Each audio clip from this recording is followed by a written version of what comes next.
My fellow Americans, this is a season of great hope. This week, Jewish families across our country and around the world celebrate Passover and retell the story of God's deliverance of the Jewish people. The story of the Exodus is a story of freedom.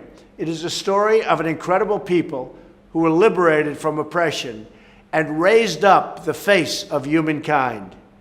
Down through the centuries, the Jewish people have lived through one persecution after another, and yet they persevered and thrived and uplifted the world beyond measure. And now the state of Israel stands as a monument to their faith and endurance. Another day of faith and celebration is also upon us. This Easter Sunday, Christians celebrate the resurrection of Christ and the promise of eternal salvation. It is a holy day of reverence and worship. It is a sacred time that fills the spirit of our nation with the faith of our people. America is a nation of believers.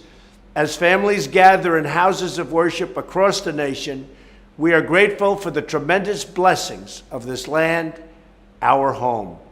We have a beautiful country, an abundant countryside, and an amazing people with a truly bright and wonderful future. From the beginning, America has been a place that has cherished the freedom of worship.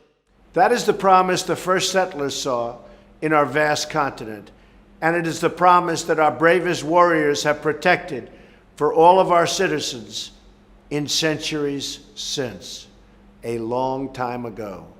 Sadly, many around the globe do not enjoy this freedom, and one of the gravest threats to religious freedom remains the threat of terror. On Palm Sunday, as Christians around the world celebrate the beginning of Holy Week, ISIS murdered at least 45 people and injured over 100 others at 2 Christian churches in Egypt.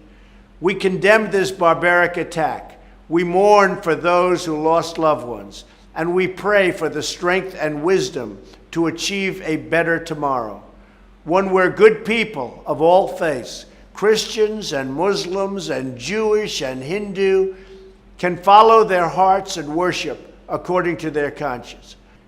With God's grace, life always triumphs over death. Freedom overcomes oppression, and faith extinguishes fear. This is the source of our hope and our confidence in the future. I also want to give a special message to those struggling Americans who have felt for too long the bitter taste of hardship. I want you to know this White House is fighting for you. We are fighting for every American who has been left behind. We are fighting for the right of all citizens to enjoy safety and peace and to work and live with the dignity that all children of God are entitled to know. As long as we have faith in each other and trust in God, we will succeed. Thank you. Have a happy Easter, a happy Passover. God bless you, and God bless America.